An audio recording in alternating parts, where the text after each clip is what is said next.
recorded. It'd be helpful to know your name, but again, it's not mandatory.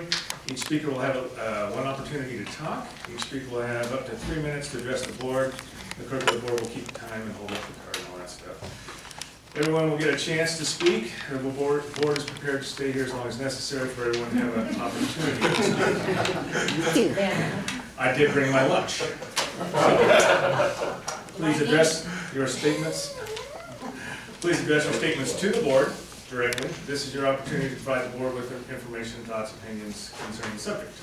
The board is here to listen to you. Public comment is not a time for a dialogue type of a thing or question and answer session. Nor is time, we have time here today to listen to everybody, and I'll let you go ahead and start off with your presentation. Do I need to, I guess you don't have a PowerPoint. No, I don't have a PowerPoint. I did provide some information to you. It's a Plumas County abstract. It comes from the Jefferson state model. It's online. All this material that I've given you right now is currently online, either on your website or the SOJ51.net website. This is the page that I gave you on top that has the colorization, is the Plumas County abstract. So I'm going to kind of walk through that with you. And if you have any questions as I go along, please ask them. I didn't catch your name, I'm sorry. It's Steve Baird. Baird? B-A-I-R-D. You're related to Mark I Baird? am not. It is the funniest happenstance. I guess liberty runs in the family. That's all I can say. So, Plumas County abstract comes off of a larger sheet here, which you've probably seen before and had delivered to you. It's part of the holistic Jefferson state budget. Within Plumas County directly, there's $39 million of secured and unsecured taxes that are collected annually. Of that, $14.5 million is recognized within your budget package in Schedule 5, page 5.1. State personal income taxes collected from Plumas County residents totals $66 million. Of that, $56.8 million would projected to come back to Plumas County within the Jefferson model or the Jefferson contract. That's 85% of the $66 million. The remainder would go to the state of Jefferson to operate the state functions. Federal income taxes collected in Plumas County, $92 million from its residents. Using the 88 cents on the dollar model that California received in 2007, and 85% of that, Plumas County would receive almost $69 million into its coffers. The remaining 15%, again, would go to the Jefferson state budget. Sales taxes collected in Plumas County are $14 million. Of that, 33% would be projected to go to the county of Plumas, 67% to the state of Jefferson, leaving Plumas with a $4.6 million plus. Gasoline taxes collected in Plumas County, $3.7 million on a 50-50 split would be $1.855 million to Plumas County. The Plumas County revenue would total up to just slightly more than $171 million. Based on your 14-15 budget, you spend almost $88 million in expenditures. And those expenditures include revenue sources from property tax, from state income, and other sources. K-12 expenditures in Plumas County total almost $28 million. If you take the $171 million, that would be your portion of the taxes that are collected in Plumas County, less the $88 million in the Plumas budget, less the $28 million in K-12 expenditures, leaves you with a surplus of $55 million. And that only comes from those 5 income sources. There's no corporate income tax spelled out in the Jefferson model, and all the fees and assessments and the things that you do that generate income are not included, which are again are above $5 million. So you're looking at $60 million in surplus. What would those funds be used for? For the cities, for the roads, and whatever Plumas County deems necessary to itself. The state functions that used to be taken up will now be taken by the county, pretty much, holistically. So the roads will be yours. Buildings within that used to belong to the state will be yours. So all of these items now become parcel of Plumas County. As part of the larger budget for Jefferson, the state recognizes $340 billion in debt. Jefferson has to take a piece of that debt. If all 20 counties that we projected want to be involved in this effort to become part of the state of Jefferson, that would be 4.59% of the population, which means Jefferson, right outside the gate, would own $15.6 billion to the state of California. We were here, we were present, we weren't asleep at the wheel, so this is something that we have to pay. 30-year at 0% based on the West Virginia split, there's no interest involved, we would owe the state of California $520 million a year for 30 years. It would net the state roughly $3 billion to operate itself, and that covers the deficit of $73 million for 4 counties that are in the red in the beginning. The other 16 are solvent and have surpluses that would go to pay for previous items that the state used to fund. So at this point, I'd like to entertain any specific questions that you have about Plumas or in general about the finances of Jefferson.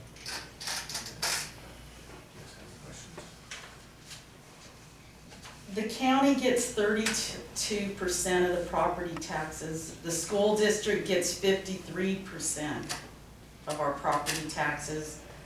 The college gets 13% of our property taxes. And then we have some other little, So I don't think your figures are right here. That you collect $39 million in secured, unsecured. Is that number correct? It says property taxes, 39.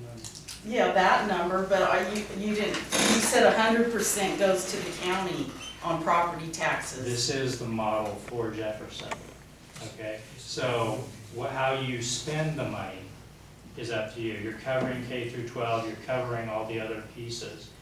This is a projection of the funding that would be provided if you were part of Jefferson. This is just a model that has property taxes 100% going to the county to be allocated by the county. So if you need to allocate it to schools or allocate it to mental health, that's your prerogative. The state's not going to tell you how to spend that money, you would.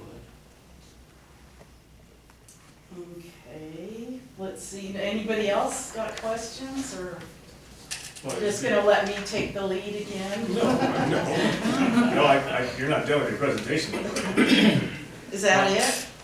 You wanted a presentation on finances. Mark has previously provided a presentation on the state of Jefferson. If you have specific questions about either the finances or the state of Jefferson, I can provide it to you. I also provided the Lassen Declaration, which you asked for. Okay.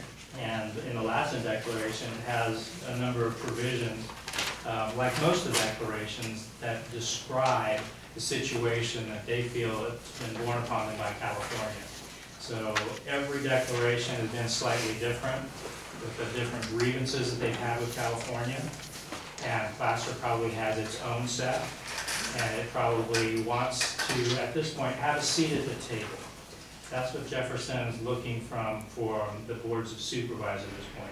The declaration and petition provides a seat at the table when they go to decide whether you want to be in Jefferson or not. If you don't take this step, the seat's not provided to you. You're not part of the discussion. People are concerned once this board gives an affirmative that you're locked in. That's not necessarily the case.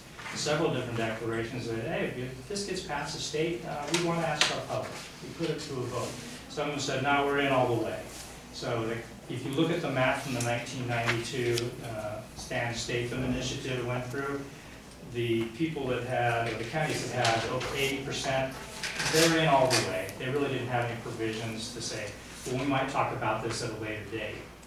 What you're trying to get, or I believe that you should try to get to, is a place where you have a seat at that table, that you do have the option to join, that you have a conversational point. When they talk about the Constitution of Jefferson, you're going to want to have representation there that you select to provide to that body. And when they're talking about the Articles of Reconciliation between California and Jefferson, you want to have a seat at that table. Actions you take this week or 2 weeks from now or a month from now are not set in stone. But they provide you the ability to make that decision. You can do more research. You can get the feedback from individuals. And I know there are a number of people behind me today, both pro and con. I'm 6th generation California. My family were original gold miners in Nevada City. But when I read what Jefferson was trying to do and the liberties that have been stripped to us for over the several years, especially since 1964, it's become apparent that something needs to change. And I think that we can be that change agent to actually hold our hands up and say, government, you've overstepped a little bit. It's time to dial it back. And I prefer to have it dialed back all the way back to the Constitution. So from there, you have any additional questions? Well, let's see. You keep, this. You say we need a seat at the table. Where's the table? Or Where's the table? Yeah, where's that going to be? Thank you for asking. Let's go through the process. Okay. Through the end of this year, we'll be collecting declarations from petitions from counties that are interested in pursuing this further. And when January comes, the new legislative cycle begins, legislation will be crafted with the counties that have opted to have a seat at the table to create legislation that says these are the boundaries. And that's why it's very important to have the physical boundaries noted in your declarations and petitions. These are the counties that would like to create the new state of Jefferson. And it has all of our grievances, and it has the routes that the declarations and petitions got there. This isn't the only route. There are some that are generated by the people. So we'll see some of those come through. The easiest track is to have boards of supervisors say, yes, we want in. We want a deeper look. So after it gets legislation, it has to pass both houses, the Senate and the Assembly. Once that's performed, then it would go further to the U.S. Congress, where again, legislation has to be crafted, and both the House and the Senate need to pass this. So those are the constructs. And the president has to approve it. I'm sorry. Article 4, Section 3, it doesn't mention the governor, it does not mention the president. So those are the only 4 bodies necessary. I just read it in the Legislative Analyst. If you're talking about 6 States Initiative by Tim Draper, Tim had a few things wrong. Really? He did not base his referendum, or whatever you call that, initiative on Article 4, Section 3. Article 4, Section 3 basically gives you the blueprint of how states are created. Okay, they can be created from territories, like most were done, or in 4 cases as state splits. So we're looking at the state splitting methodology, which requires both houses of the state or states, and then Congress to approve. That's the only proviso in that measure. So you just said about West Virginia, in Virginia, when they split, there was 0% debt? No. Or interest? 0% interest. Well, and what year was that? That was 1863. Supreme Court ruled on that. What's your name, sir? John Kidwell, I'm sorry. John Kidwell. We've spoken. Yeah. The Supreme Court ruled on that. That's where the zero comes from. They ruled there would be no interest. Any other- I have a lot, yeah, if nobody else is gonna say anything. Do you got any questions, say Well, something? I was just saying, a lot of people think that, that if we sign on to this as a resolution or whatever, that it's binding and that we, you know, this is just, what you're saying is, we're just have a seat at the table. So I don't, and I, you know, I'm one of the ones in favor of this on the board because I'm a Californian, I'm a native Californian, born in Redding, raised in the Bay Area. And from when I was a kid to now, we've lost so many of our rights and stuff. It's time to start standing up and saying, hey, this is wrong. And, you know, this is gonna be a steep hill to climb, I know it is. But, and I don't believe in saying never, you know, it'll never happen because, you know, you never know what can happen. So, How many seats are required to have, you have to have by January to? There's not a real They're not set numeric requirement. It would be best to have contiguous counties or form something that didn't look like one of our gerrymandered districts for one thing or another. So as we fill in counties, looking like we're starting to solidify a southern border, we have the northern border on Oregon. So as counties fill in, but even if we have islands within, we would still go for legislation in the next section. Now, in the beginning, Southern Oregon was involved at some point, is that true? And can you explain why they're not involved now? It's a great question. We cannot do anything for Oregon because we're not Oregonians. We can provide them the map, the declarations and petitions.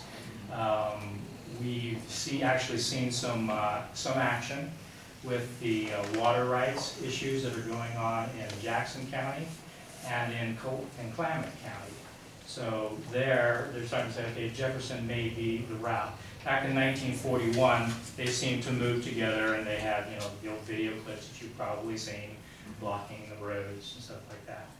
But we can show them the methodology, but since we're not there, we cannot make motions to do anything.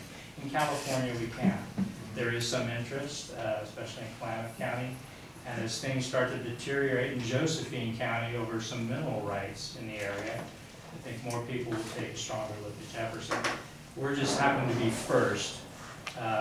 Let's say all 20 counties in California decided to do this, and then 2 years later, the counties in Oregon came along. All they would need to do is get permission from Salem to separate, and then Congress and Jefferson, because Jefferson would be the third state in that. I don't believe that there'd be any problem getting that passed in the Jefferson legislature. Okay. I agree completely on the underrepresentation of what, you know, in California and our rural counties, and you just have to look, and don't get me wrong, the money that we receive from some of these cities and stuff definitely does help our county out. But they have the money and they have the boats and everything down in LA and all that stuff. And we have the resources and everything, and we have one guy, Dahl and Gaines to represent us. And I would like to see that change for sure. And whether the state of the Jefferson is the answer or whatever, but I know that California, hopefully somebody down in Sacramento is watching this and realizing that something does have to be done. Whether it's the state of Jefferson, I don't know. I don't know that yet, you know, and we'll see. But would like to see some movement to the end that we do get some more representation for our resources, not for our people so much, but for our resources and what we have up here. That's just my comment. Well, can I call a question out of that? Sure. You talked about the representation, basically only having 2 senators up here. Correct. But what if Jefferson went through, but the California legislature said, no, we're not going to let you have Jefferson, but what about the representation issue? What if they went to 58 senators and then had 1 per county and went back to Article 4, Section 4 of the Constitution, where we have a Republican form of government. This would get us back to the pre-64 days of Reynolds versus Sims. And in that, we would have representation even though we're small. And then the population areas would have the assembly. So it would be equivalent to the Great Compromise.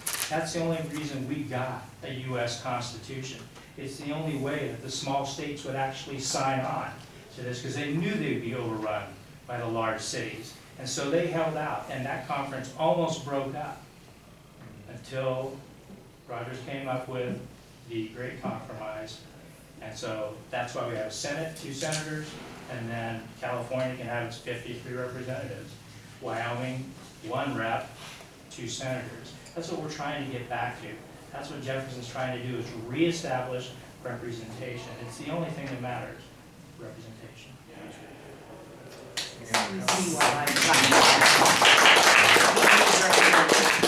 So you have this brochure. Who put the information on this?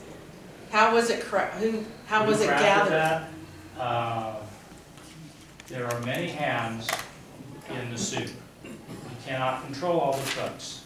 Some of the information on there I flatly disagree with. Some of the things that were spoken about Saturday, I flatly disagree with. It's a grassroots movement, and you really can't control the message all over the place. It would be great if you could, but there is no head of the snake. There are a number of speakers who speak for Jefferson, but we usually have the same information that we're speaking from. When we're bringing on new counties, they're so excited. They know what's been wrong for them, and they put that out in the literature. And you look at this stuff and go, that doesn't look really inclusive. And it said, I really wouldn't want that for me, but like I said, you cannot control the message from everybody. You probably have a stack of 30 different ones of those. We can go through line by line, and we can agree and disagree with some of those items there. Like I said, this is grassroots. There are multiple people putting multiple inputs on this thing. So you can't answer the question about what services will be provided What service will be provided by whom? By Plumas County or by the state? by the state. By the state. The core functions. The state would not be so much a doer anymore, but as a provider and guidance requested by the counties. So let's take roads or bridges, for instance. If something failed, or you wanted to put in a new road or bridge, and you didn't have the engineering expertise to do that, you could call the state, and they could pick one or two of their 10 engineers, and they could solve that issue together, and they would come back. Plumas County would build that bridge, and they would build that road. That would be your responsibility. So the responsibility is getting closer to the people, so you can dictate, and the people can dictate what is best for Plumas County, and no longer the state. So every county would have their own rules and regulations. Say you have a bridge in Plumas and Lassen County, and they each have different regulations. How do you? Well, I'm going to be the devil's advocate. I'm sorry. and that's great.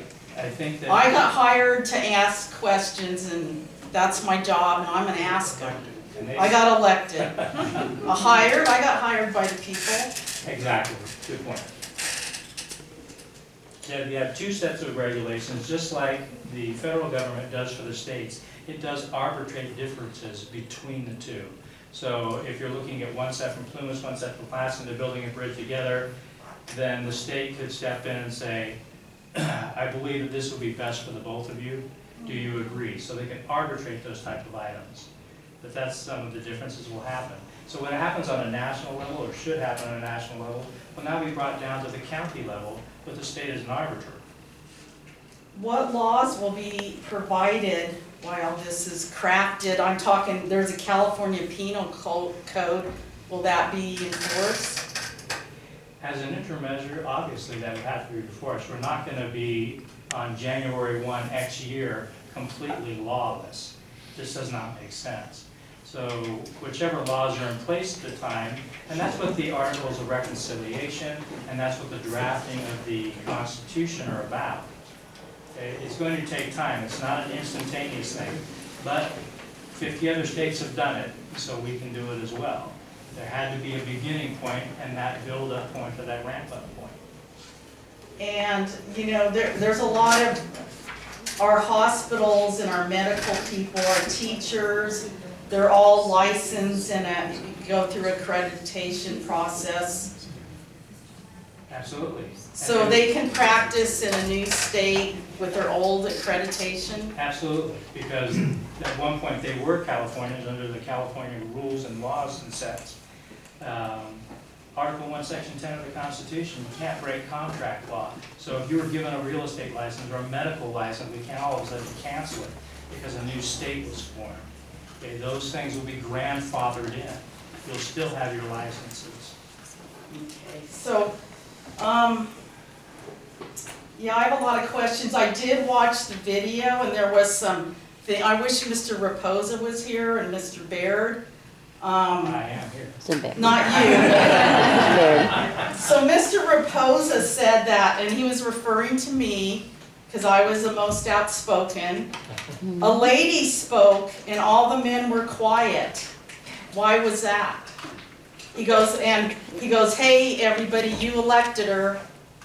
I wish he was here to answer for that, because I find that, like, no women will be in power then in the new state. Well, why did he make fun of me and put me down in a public forum? I mean, I just thought that was very unprofessional to say, you know, make fun of me. He said a lady spoke and all the men were quiet. Why was that? Obviously. I mean, why did he say, that's almost like a woman's place is to be quiet. That's what I got it from. You guys didn't get that? No. Okay. Well, Terry kind of goes on automatic, as we always saw Saturday. We kind of went after municipal and county workers. I've been a county worker for 24 years. Not really had a good taste in my mouth what was going on there. What county did you work for? I still work for Sacramento County. So, the United States does give everybody the right to speak. It doesn't really mean that they have wisdom or foreknowledge of what they're doing. You know, I love Terry to death. I say things. But he tends to have a lot of passion, and sometimes that kind of gets carried away. And another thing I did state, and it's all recorded, we have all our board meetings recorded, it's archived. I said, you guys, we need to elect representatives like Assemblyman Dolly, who knows our issues, who can work across the table. And then he said, he took it, he didn't finish what I said, he just said that I said we need to elect representatives. He didn't put the other part, but anyway. Would you like to open up to public comment, and then we'll come back and have some more discussion with the board? Okay. Okay, so that's what we'll do now. We'll take a pause from this and we'll open it up to the public to start away. Go ahead.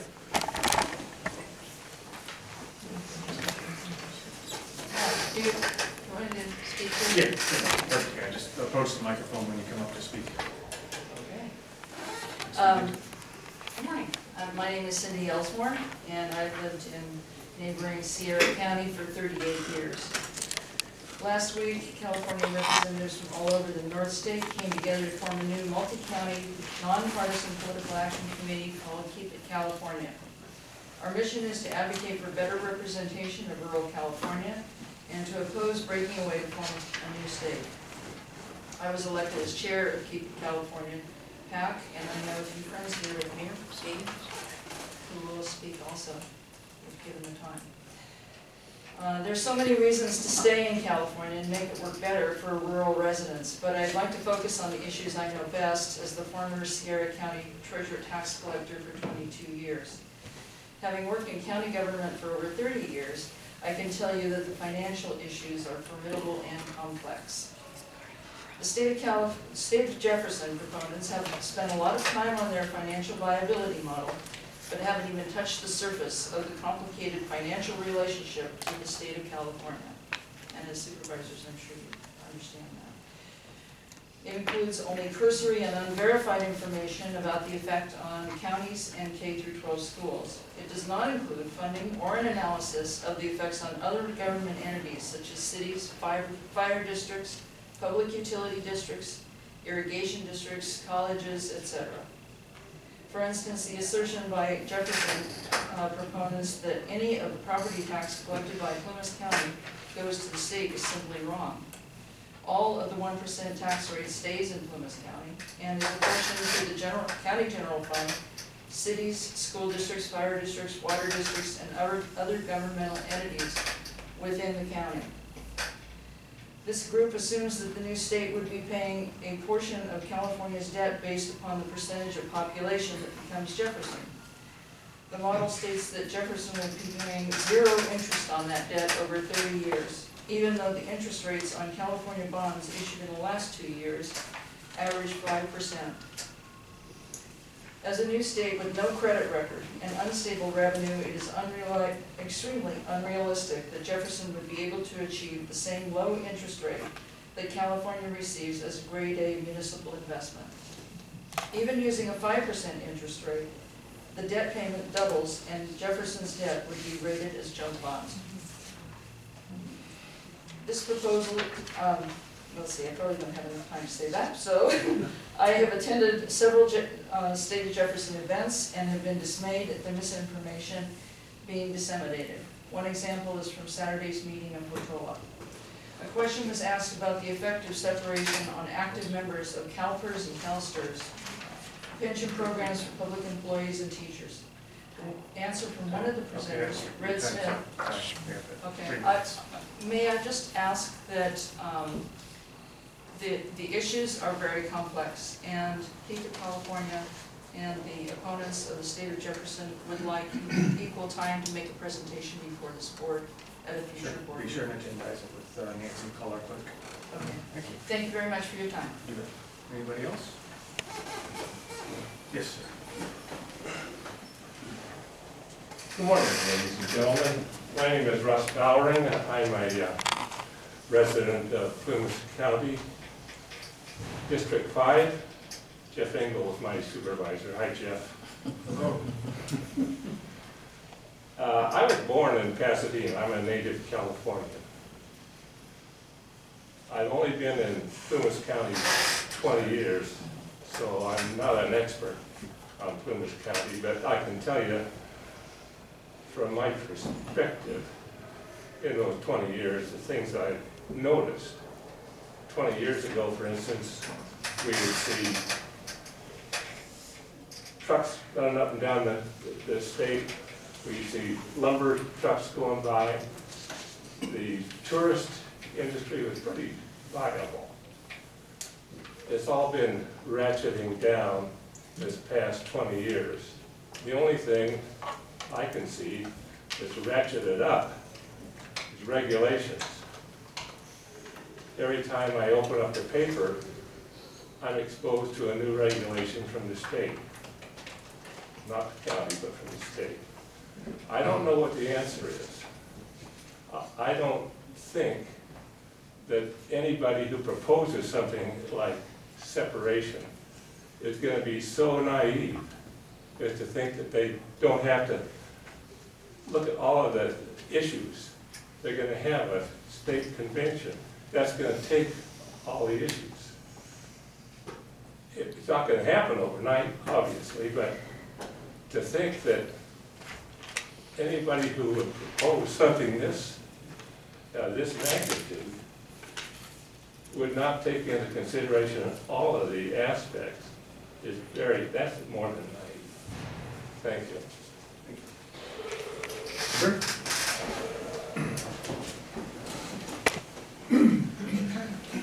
You can come up to the microphone.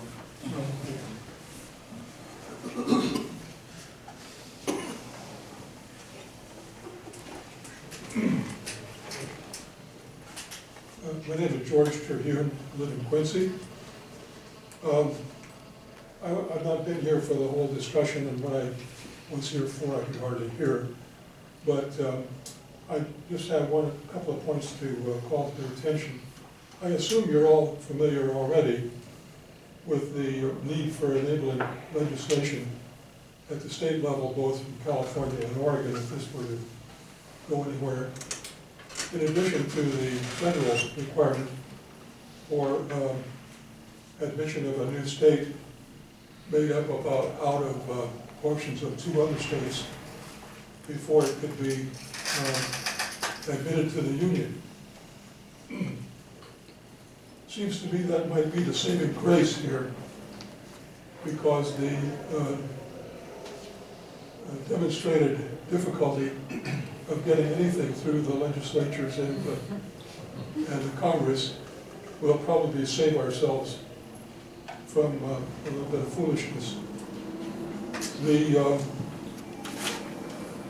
other thing I wanted to bring your attention to was, maybe you know about it already, and maybe you've taken account of it, but there's already a measure has qualified for the ballot to be a legislative initiative, or an initiative of, what do you call it, to enact a law by initiative, that would divide California into 6 states. Now, when they get done laughing about that in Washington, we're going to end up looking a little bit foolish to come along with another proposal behind it. I just, as a native-born Californian and a fairly long-time resident of Plumas County, which we chose for its benefits and its atmosphere and particularly the extended family we have in Quincy. George, that's your time. I just want to recommend against putting any more horsepower behind this proposal. I think it's a bad idea. Thank you. This time should be canceled out. Thank you. Thank you, George. Anybody else? Lady in the red, with the red shirt. Has Mr. Baird done, because a lot of these people could talk easier if they could sit, is he done? Sure. I guess. Are you done with your presentation? I'm sure you said back on if you needed. Okay. All right.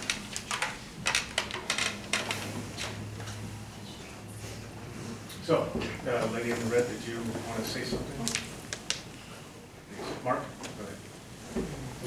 Thank you, Mr. Chairman. Mark Mohammed, Grable, and native Californian as well. I actually wrote 2 different speeches, and I'm going to throw them both out. So I'm winging it, so be lenient on me because I'm not very good at this. But we have 19,000 residents in Plumas County. Okay. If all the counties declare for Jefferson, the population would be 1.5 million. And would occupy 39,000 square miles, about 25% of California.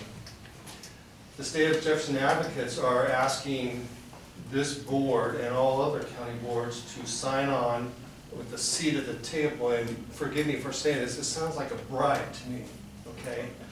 All based on some financial statements that somebody presented. There's this gentleman said that there's a lot of different people putting their hands in different aspects of all their information on the state of Jefferson.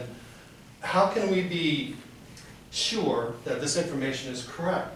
So I think before you even consider voting for a declaration, that you have your internal people verify this information. CPAs, lawyers, let's see if it's a viable option with real numbers, with real other people looking at the same information. And I have to say that one thing in their handouts from the website states that this would be about a $16 billion in revenue state of Jefferson. And get this, they want the legislature, the state legislature to meet only 6 weeks a year, and only 1 bill per legislator. Do you really think you can run this huge of a county and this kind of a revenue stream on, with 6 weeks of interaction. It just doesn't make sense. So my last statement is, please, people, if this was a business proposal, and it is a business proposal, I respectfully suggest this board validate the numbers and analyze exactly what is in store for the residents of Plumas County. Because they also don't want highway patrol or state police. They don't want air resource boards. They don't want what they call garbage regulations. This county could become, and the state of Jefferson could become very unhealthy for the county itself and the people. So please, do your due diligence. Thank you, Mark. Next up. My name's John Kidwell. I've spoken with, I think, all of you on the board at one time or another. What the gentleman just said, I know he attended our meeting in Portola on Saturday. If he could have asked those questions then, we could get him the answers. We didn't already have them. We have more than enough answers for all those questions to satisfy the interest that is being raised. The same for anyone else here that simply opposes without foundation. There really is no foundation to anything that was just said. Every one of our arguments will override what was just stated. There is no doubt, no question about it. That's why we wanted to hold the open forum on Saturday so people could come in. That's why we called it an open forum. That's why we advertised it by saying, got questions, we have answers. But a lot of the questions were not asked. Some were, and I think every one that was answered to the satisfaction of those that asked. We did invite the supervisors there. I understand that some people can't make meetings particularly that short a notice. So our purpose today was to come in and provide to you what we otherwise would have said on Saturday, and I think we did that. I certainly know Steve did what we asked him to do. Mark Baird didn't see a reason to come back because he's pretty much told you what I think the information that we're attempting to translate in whatever form has already been provided. So that's where we are with this right now. It's simply an issue of representation. There is no nefarious interest here.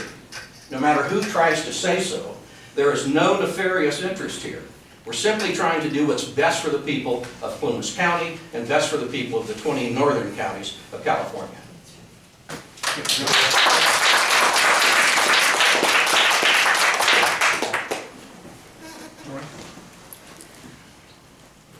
My name's Troy Rickers. I live in Twain. As you can see, I'm a supporter by my t-shirt.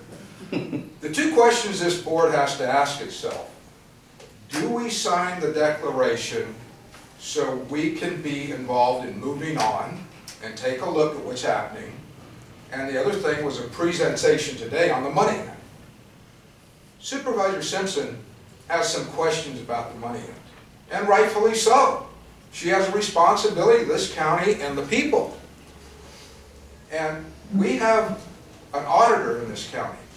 I would suggest take the numbers over to the auditor, maybe have them work with the county council on the legal aspect of it, and let them run the numbers. I understand they're pretty good over there with numbers. The second thing I would like to say, which is better for Plumas County? Do we stay with the state of California? We're only going to get more of what we've already gotten. I'm a native son, like many of you here. Born, raised, lived here all my life. We're going to get more taxes, more fees, more regulations, more mandates on the county, whether they're funded from the state or not. If they're not, we have to pay for them. I think it's a better way to go. Let's sign the declaration and take a look. That's all it is. We get to see the information. Why not be there and look at it? We don't like it. It turns out that there's no way it's going to work. We're no worse off than we are today. But at least we have the opportunity to make things better in Plumas County. Thank you.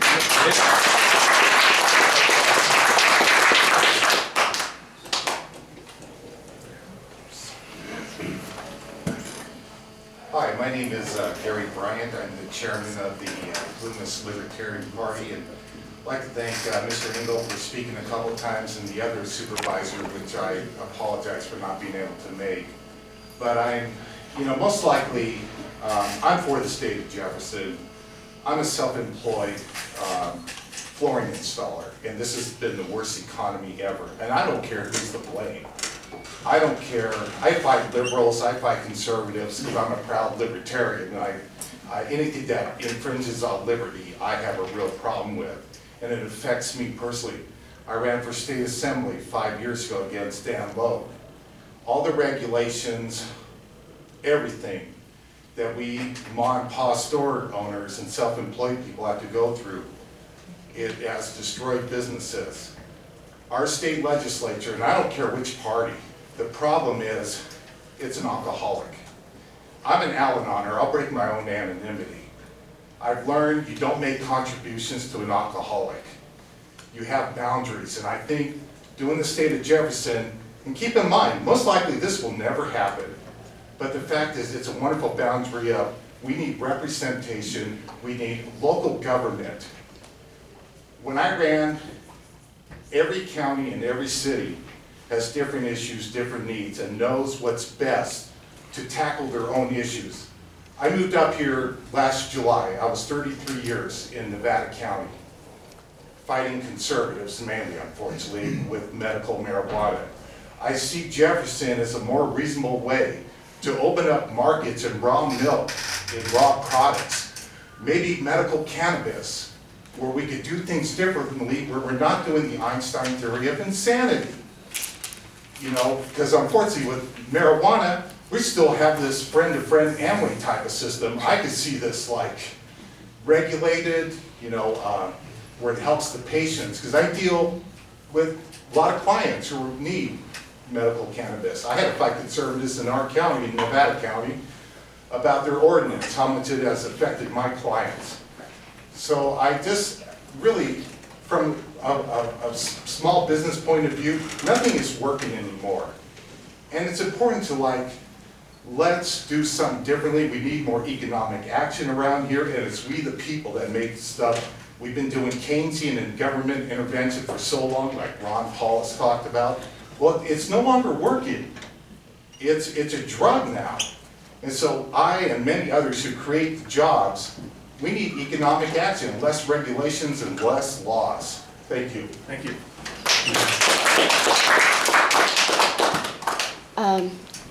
I'm very frank. I ask frank questions, and I've been here in Portal. I lived. Can you come up to the microphone real quick, Terry? Thank you. Oh, you need me? Yeah, why not? Oh. I moved to Plumas County about 15 years ago, with the hopes that it's gonna develop into a booming community. I moved from Truckee, and I see it's decreasing. Okay, I live in Portola, and I know that the town is dying. Like I said, I just want to ask a frank question. I live here by myself. I have a business, and it seems like I'm doing everything for the city. I tried to set up that forum, and you know what? Maybe 0% of the community attended the meeting. I'm being told that you guys already made up your mind not to sign the declaration. So I'm going to ask a very frank question, because I'm supporting the state of Jefferson. But I'd like to know if I'm just wasting my time. If this is just an exercise for all of you, I'd like to know, and I'll just drop all my effort. That's all I have to say. Thank you. Thank you, Terry.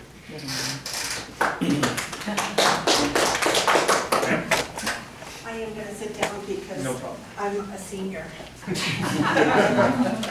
Maybe pull your microphone a little towards you there, that would be I can speak very loud. good. I spoke at, I don't know are you your supervisor? You're lucky because we have no men on I'm from Lassen County, and we're working on 3 women for 2016. We need a change. Can you state your name, please? I will. Thank you. My name is Eileen Spencer. I live in Lassen County, and I've been following this for a very long time, at least since 1968.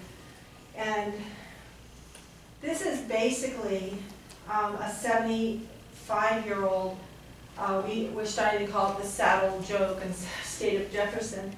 The state of Jefferson breeds ideology, absolutely, but there is no reality in their pie-in-the-sky proposition.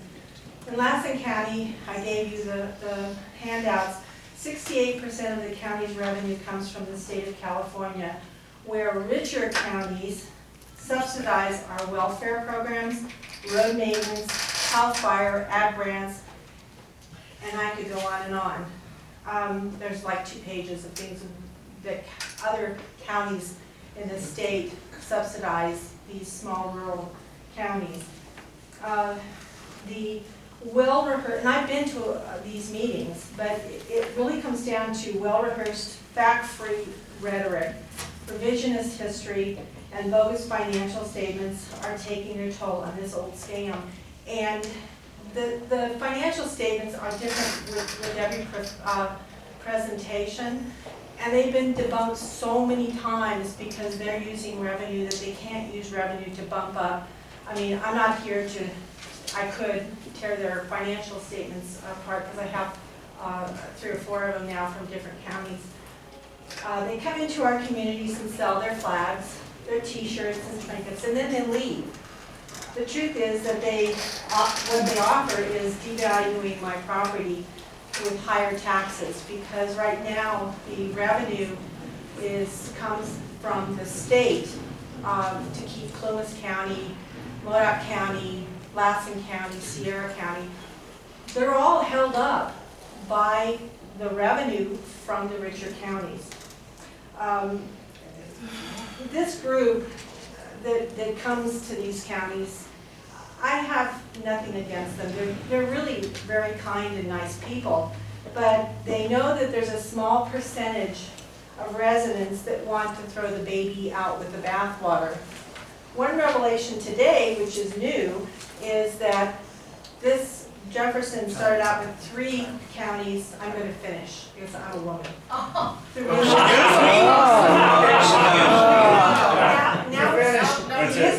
a few weeks ago, it was 12 counties. Now it's 20 counties. It's We have just not 3 viable. 3 minutes to everybody, we have to stick to that. You can Thank send it to us. I will. We got women in here. Thank you. Charlie? Yeah, this won't take 3 minutes. You already heard what I have to say and what I think about the state helping us out. And all I want to say is if I could package the energy here, we had this map done last week. I would just like to encourage you that my feeling is personally, you must realize this for the amount of time I put into issues in Plumas County, that I think the place to put the effort is to try to solve this problem. It's right. There is no representation here. I've been banging my head with my former graduate students for the last 3 years at Cal EPA to make them understand that what happens in the rural areas is not what happens in Sacramento. And I would just like to encourage you to put your efforts into trying to address these issues. And if the amount of energy that's put into this separation, I don't think it's going to go anywhere. That's just my opinion. All I wanted to say is I would encourage you to put your efforts into trying to address these issues rather than trying to fight this thing. That's our talk to you about. Thank you.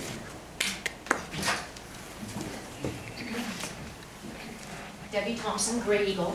I'm also a lifetime Californian. I want to remind the board that this costs you nothing by voting yes on the declaration.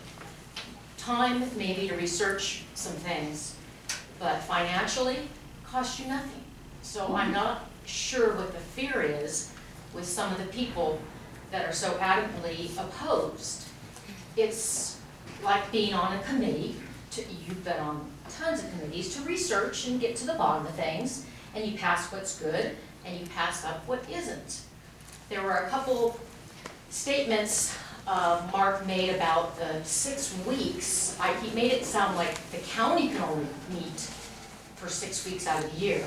I think he was referring to the state. I'm not, we're sure where he got those numbers, but of course the county can eat as much as they wanted. The first lady that got up and spoke from Sierra Valley, and she was the treasurer, I believe, saying how terribly complicated everything is with California. I think that's one of our big issues, as you know, dealing with California. It's too big, it's too unwieldy. We need something smaller and more manageable, and it shouldn't be confusing. Anybody should be able to understand the budget. If it's not understandable, then there's something wrong. Thank you. Thank you.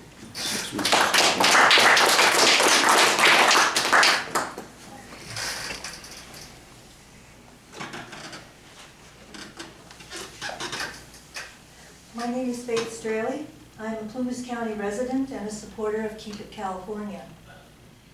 State of Jefferson supporters have had an opportunity to address the board on numerous occasions. The message they present is that California does not represent the views of rural citizens in Northern California. For the record, the views of the state of Jefferson do not represent my views. I attended the SOJ Town Hall meeting last Saturday in Portola. My observations include: the SOJ presents information that is misleading, inaccurate, and inflammatory.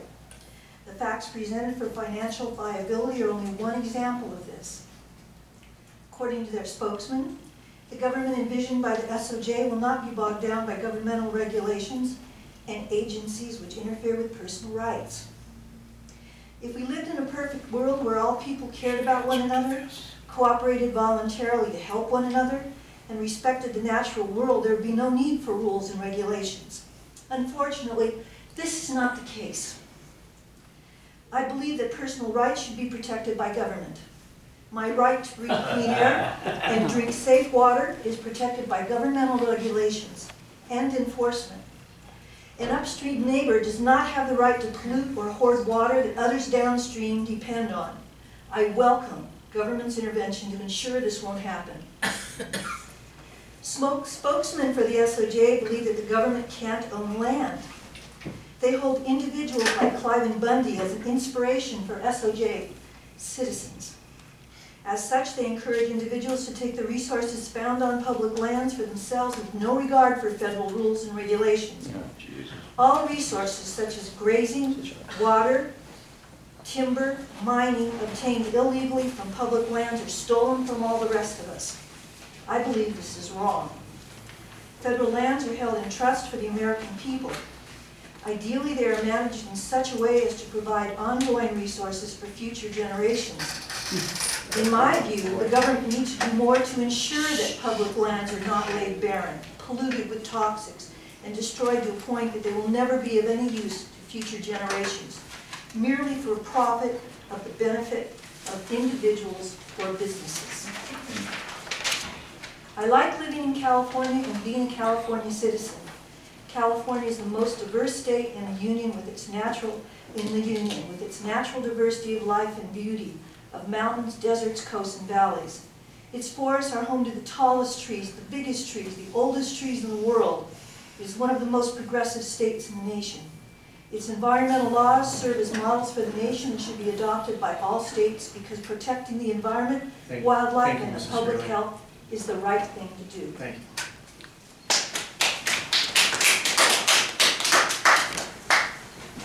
Very good.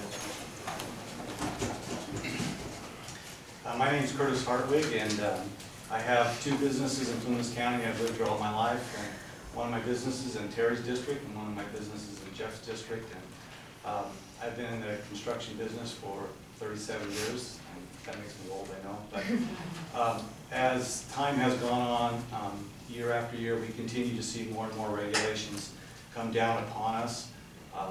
Especially in the construction field, but overall, there's more and more regulations come down that just throws a blanket over growth, throws a blanket over all kinds of things, and is always, well, it's state mandated, so therefore you have to comply with that.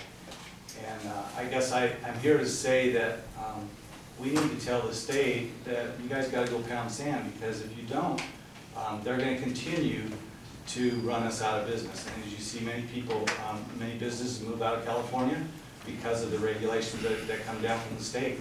And so I would just encourage you guys to consider this declaration. As it's been stated, it doesn't cost us anything to do that. And sit down and say, okay, what is this going to look like, and is this indeed the best thing for Plumas County?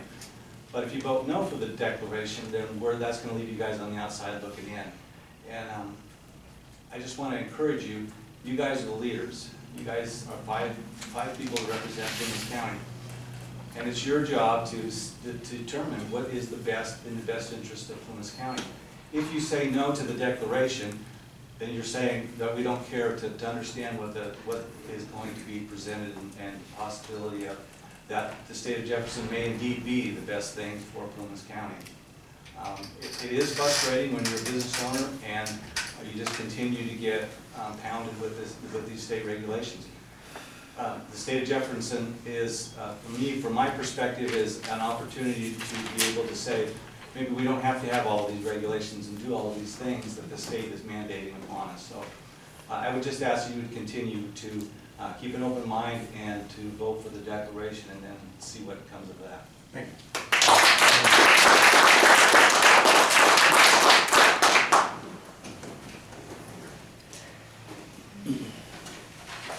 My name is Rhonda Pickens, and I'm a Plumas County resident, and I'm asking you to support the state of Jefferson. We need to be included.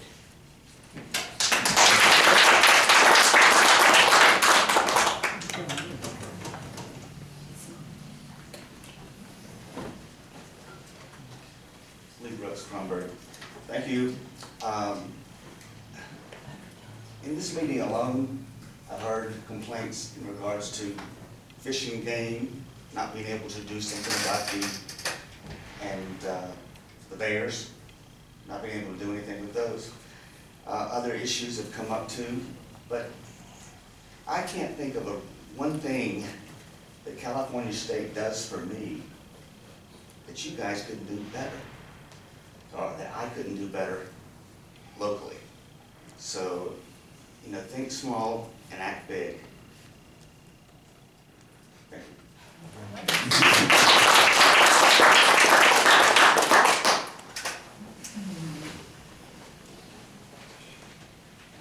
Bev Hermanzell from Chester. I guess it's important to say I'm a native Californian, but I've been in Chester for 34 years. My kids were born there, raised there, had to leave because there's no work. I think we've all been sad to see our mills closed. We've seen businesses closed. It's almost impossible to start a mom and pop business, at least in Chester. It's been very difficult. I realize this is a process that's going to be painful and take a lot of time, but why not give it a chance? I feel like I'm here for my kids and grandkids, not for me. It may not happen in my lifetime.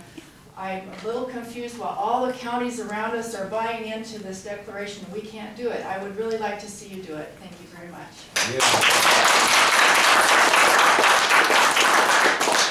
Okay, any other comments? My name is Mickey Howell. I've been a long-time resident. I was raised here. I moved away. That lady wants to talk about that the economy has been bad in this county. You bet your butt it has, especially when the timber industry was shut down. I went through that. I went through 3 different layoffs in lumber mills before I finally packed my butt up out of here and left.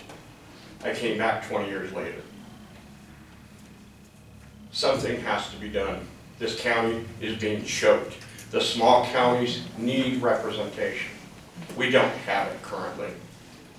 She talks about government intervention. How about the government intervention that just shut down 3,000 miles of this forest? Speak to that, please, because there is no room for that. They are trying to take our land away from us. The federal government can only own national monument land. It cannot own the federal land. It does not own it. We as the people own it. I would ask that either you pass this resolution or that you have a meeting at the fairgrounds, which is a central spot, on a Saturday or a Friday night or something where those that work for a living can attend and be there to voice their opinions. having it at noon or 1 o'clock or 11 o'clock like we have it here is great, except you cut out 90% of the population from being here. They'll work for a living.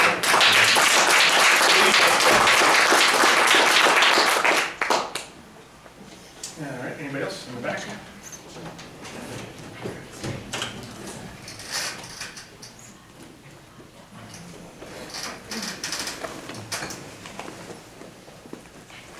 I'm Bill Desjardins. I'm a native Californian. I've been a resident of Plumas County for the last 8 years. There's been a lot of misinformation here.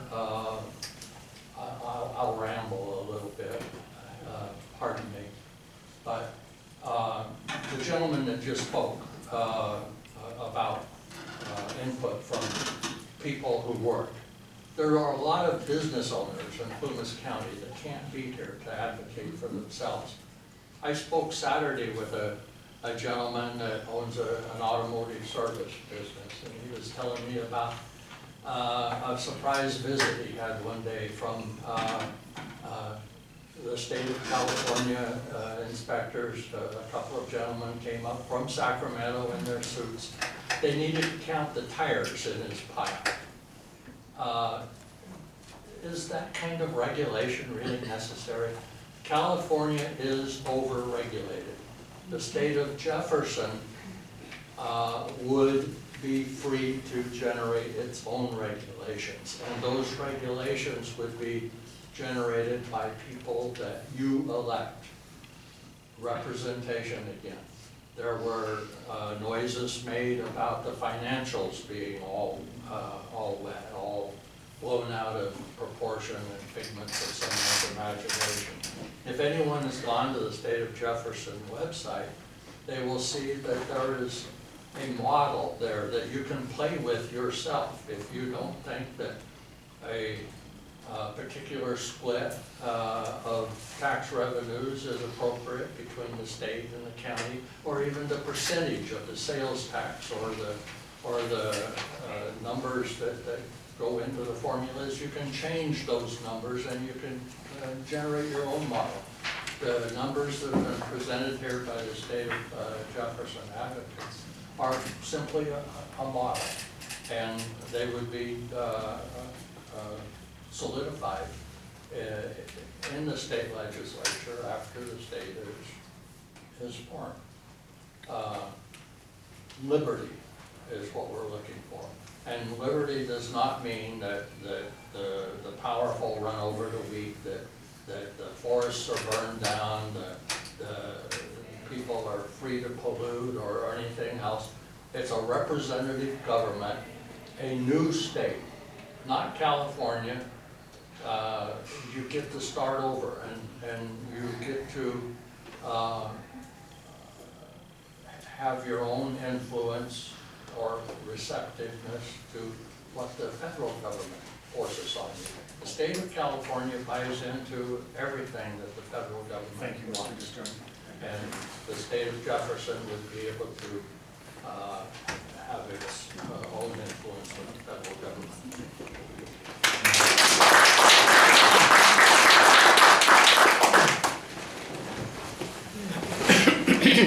Good job.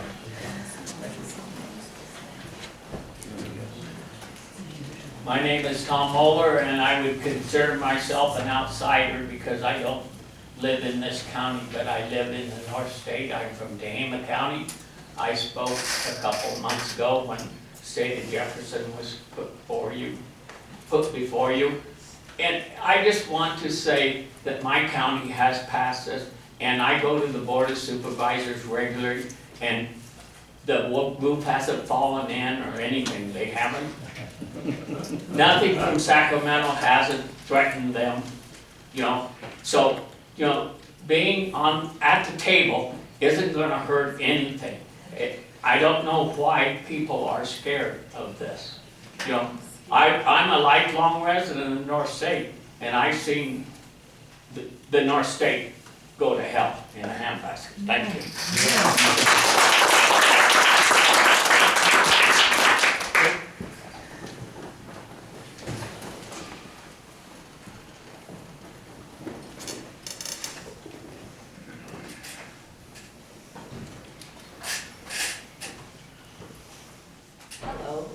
again, Lynn Desjardins from Portola. The state of Jefferson concept is being utilized just like almost any other issue that comes up. You have the proponents, you have the people who are against it. Everybody has their own personal opinions. They bring their own agendas to the table. They, each side has its numbers and says that they're absolutely accurate, and the other side says theirs are accurate. You know, it's just like any other issue. There are pros and cons. The information that we have right now is an overview. It's not the details. You can't expect a group of a dozen people or hundreds of people to sit down and answer every little tiny detailed question that we're ever going to have about creating a state. That's what quote-unquote getting to the table does. It lets you get to the table, express your concerns for your county on behalf of your constituents. It's got nothing to do with people's interpretations of what Jefferson is about, the fact we're gonna make dirty water and dirty air and we're not gonna regulate anything. That's for you to decide when you get to the table. If you don't get to the table, you don't get to eat. So, my point is, let's look at this as a global type of situation with the information we have. Let's vote to get to the table. When we sit down at the table, if we don't like what we see, we can say, excuse me, I'm out of here. If we like what we get, then we can talk to other people of like minds, other rural counties with rural issues, and we can come up with solutions for our rural state that are appropriate to what we need for our people.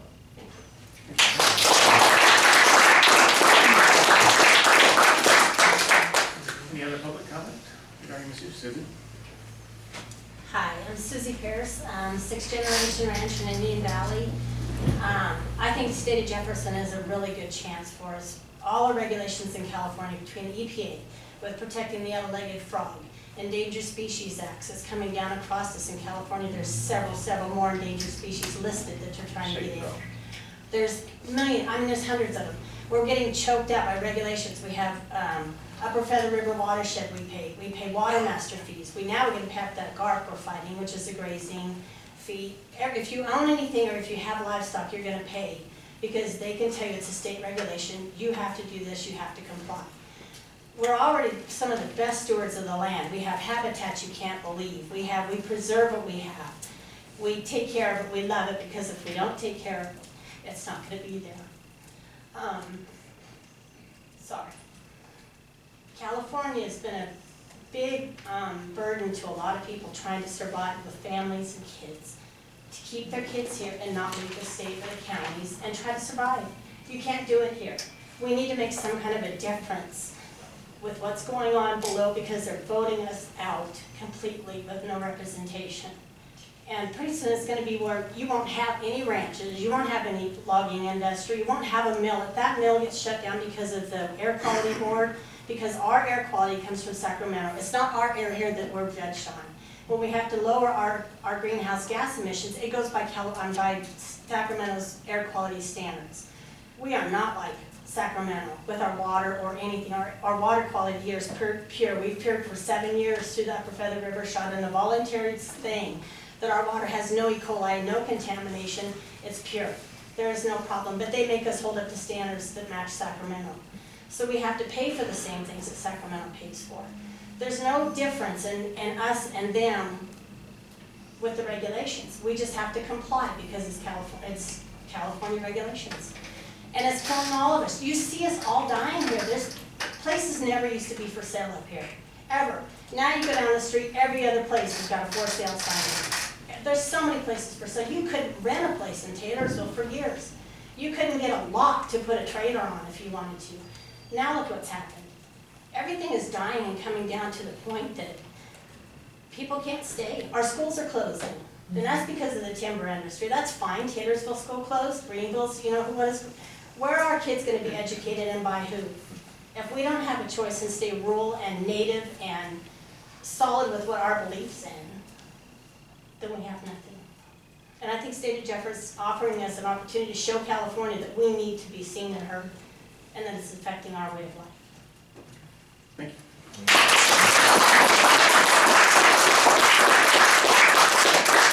And by the way, you nailed that to 3 minutes. Practicing.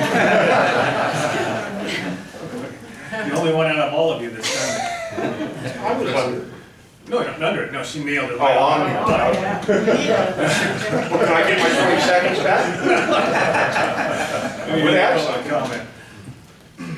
All right, we'll come back to the board to discuss this matter a little bit more. If you have some more questions, we can definitely ask Mr. Baird, since he's our presenter, to ask questions to him again, I believe. I'd want him back up at the team. Sure. And it is, just for some clarification, we do have it listed, or we brought to the board agenda as a report and update, and no action to be taken today.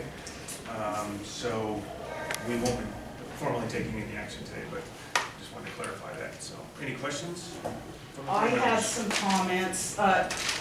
I did study your financial page on the State of Jefferson, and you refer to the 213 initiative analysis about the 6-state separation, that you referred to look at that, and it shows how viable a State of Jefferson would be. Well, if you read the analysis, there was a lot of things said about potential court challenges in federal and state courts distributing of California assets and liabilities, the provision of public services, constitutional issues related to congressional approval of the new state, court cases, this is a quote, court cases could persist for a long time. A possible suit, whether this is an initiative measure or a revision of the California Constitution. So where are we going to get the money to pay if there is litigation? It won't be from the counties. It's a grassroots movement. The grassroots and the people that are behind it are going to have to pay for this. You don't expect the counties to carry this load. Okay? It's a people's movement. We're asking for your support to move forward, but we're not going to be ringing up every county and go, you need $100,000 to come pay for your spot at the table. So grassroots of the State of Jefferson will pay for any litigation. I'm writing this down. I understand that. Okay. We're not going to expect the county to pay for something. This is the people's doing. Okay, so property taxes to schools under Prop 98, which was passed in 1988, the new state will no longer be able to benefit from a tax system disproportionately funded by California higher income regions. I'm just telling what was in that analysis. Correct. Jefferson was supposed to be the 5th prosperous, which means 2nd lowest in aggregate income, and basically it would be about 15% over New Mexico. It was not going to be the richest state, but just because we've been impoverished, all the legislation and all the rules and regulations that we've come down and had to suffer because of our lack of representation is why we have this situation today. If you think that we lost probably 72% of our industry over that time, and we're limping along at 28%, this is going to be the bare bottom that we're going to be taking off from. So our county 70% federal land, that still will be federal land. Federal, can I address something? Yeah. It's a great segue in. If I were to take this page here, fold it up, and make a house out of it, did I create this house? Can I take this house down? Can I set it on fire? Can I knock it over? Okay? The house is not greater than myself. When 13 counties signed the declaration, not the declaration, but the U.S. Constitution, they were 13 sovereign entities that signed on to a covenant that would say that 13 of us doing treaties with foreign nations, trading with foreign nations, it's not good to have 13 of them doing the same things differently. And then, oh, by the way, since we're all separate nations, trading between each other. So why don't we form a more perfect union and have them do those type of things? So they handle peace and war. They handle treaties, international commerce. That's what Article 1, Section 8 of the Constitution is about. They signed on to a contract. So you won't find many of the things that are happening today written within the Constitution.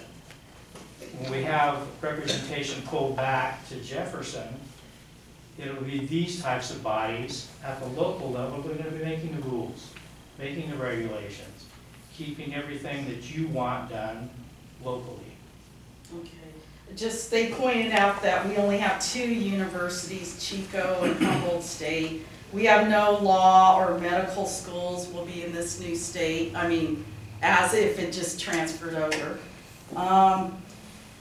Health and welfare programs with $80 billion for poor and disabled. And then that brings me back to a comment that Mr. Baird made on October 14th, 2014.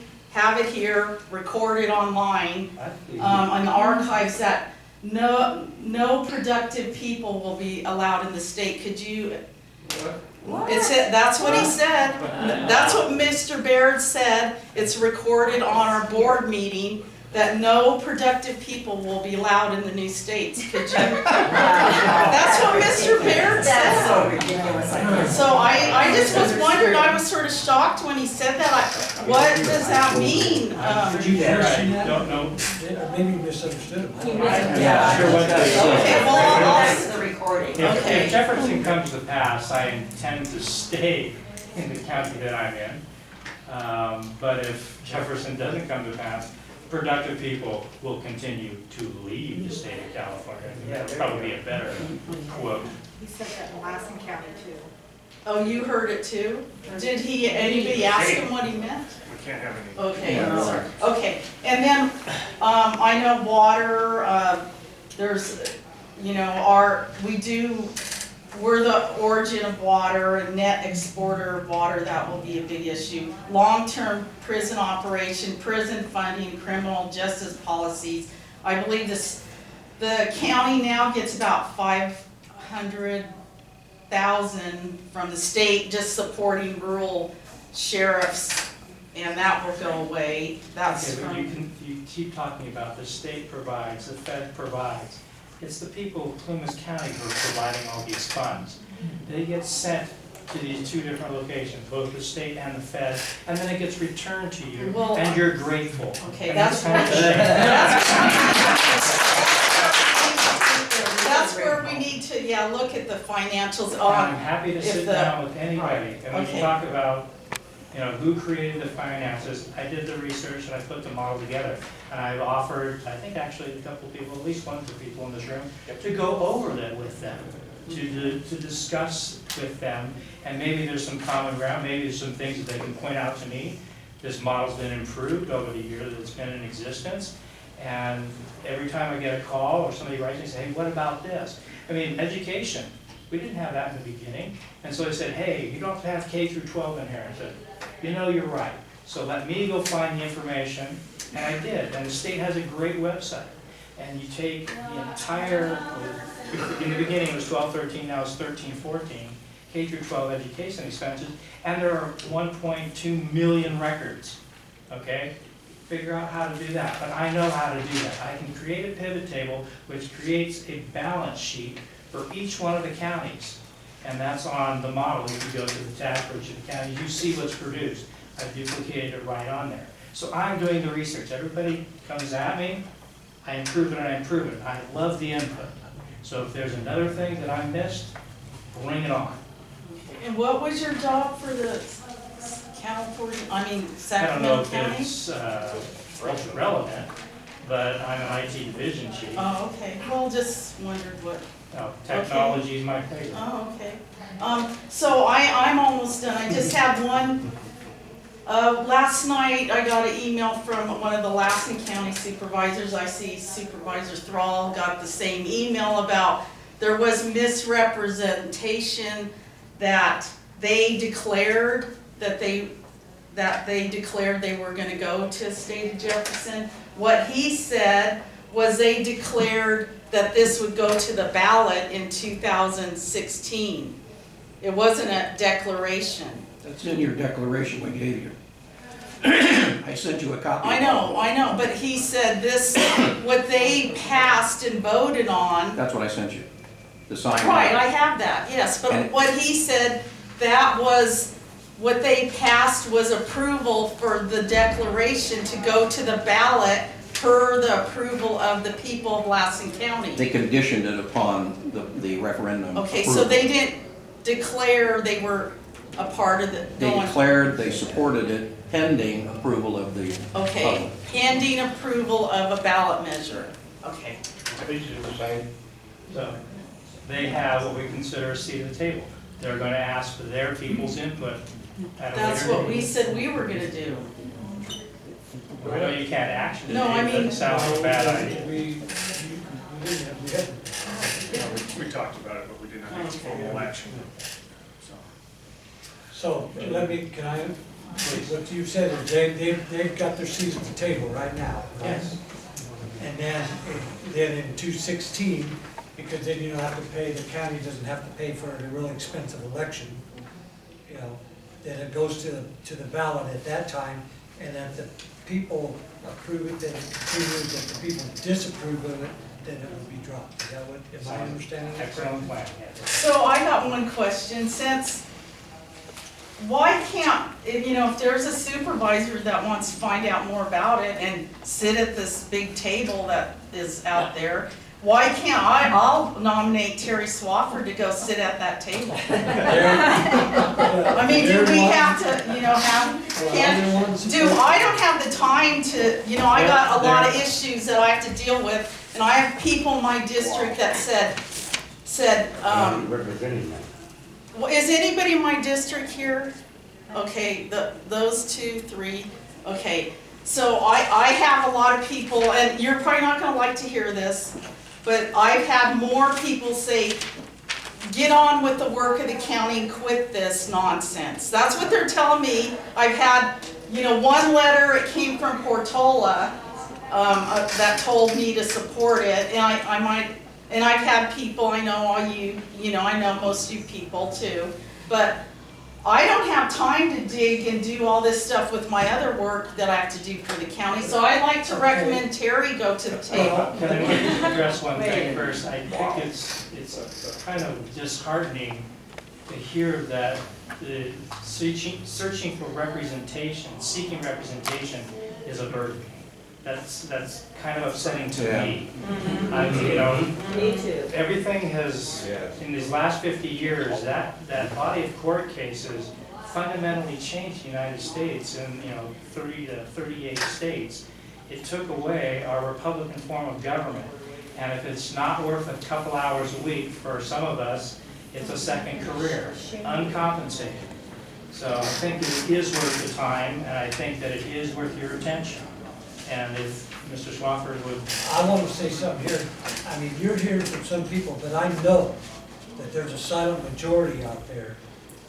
I know in my district that are for this. Well, if there was a petition brought to us, I haven't seen any petition. But I mean, all those things create additional costs to the county. The people are bringing this to you in a grassroots effort, so it costs you nothing. A seat at the table costs you nothing. It's important to realize that. If we do the special election route, that's going to cost you tens of thousands of dollars. We can do that. We can garner the support. And then if we get 20%, that's going to cause a special election. So you're going to call that within X number of days. It's going to cost you more money. This is free. Right now, this is the easiest route to get at the table. Okay? Seek the representation. If you believe that you've been represented. This has to be a joint, it has to be approved by the board, not by me, not by you, but by you. But I have overwhelming people, yeah, I can vote no, yeah, okay. I I mean, I just have overwhelming One of the feedback. questions I would have is, if we did this, and now we have a seat at the table, how do you recommend, or how are the other counties picking the person that sits at that table? Because it very well may not be a supervisor. It may very well not be. See, that's the assumption Lori's making, is No, that. it doesn't have to be a supervisor, Exactly. it could be somebody who's an information ferret, who's very good at finding out things. And you might recommend that that person go out and then report back on a regular basis. Okay? You choose. That's the overarching issue here. Local government chooses how you're represented, how somebody attends. It's not gonna be the overlord, it's not gonna be the state, it's not gonna be the Fed. We're trying to bring us to the local level. So you're going to make these decisions. Any other comments from the board? Well, I just, if people are all in favor of, all the regulations that go on day by day, from, we get from the state, then, you may not want to be a part of it. But I know that just in my little business as an automotive business, I got a friend that just opening an auto repair shop in Portola. Just moved there from another area in Plumas County.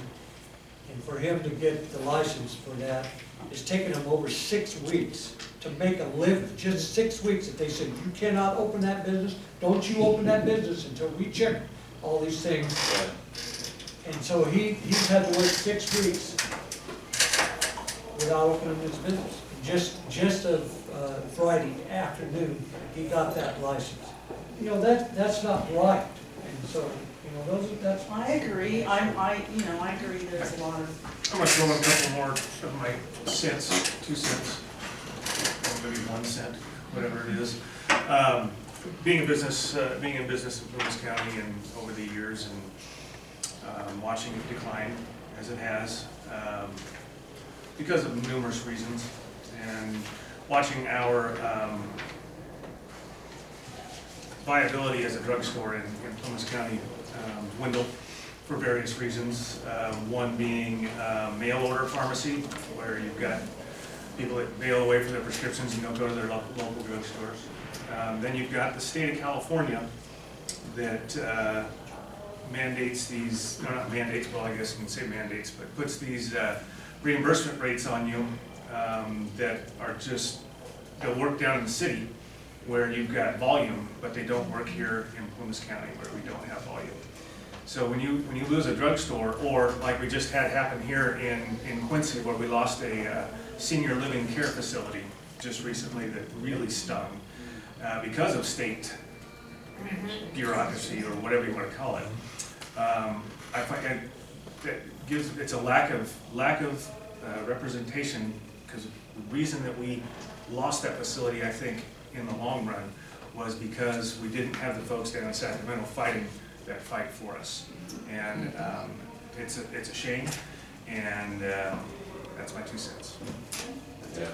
Anyhow, anybody else? All right, we're gonna go into closed session and discuss matters. Take a 2-minute break.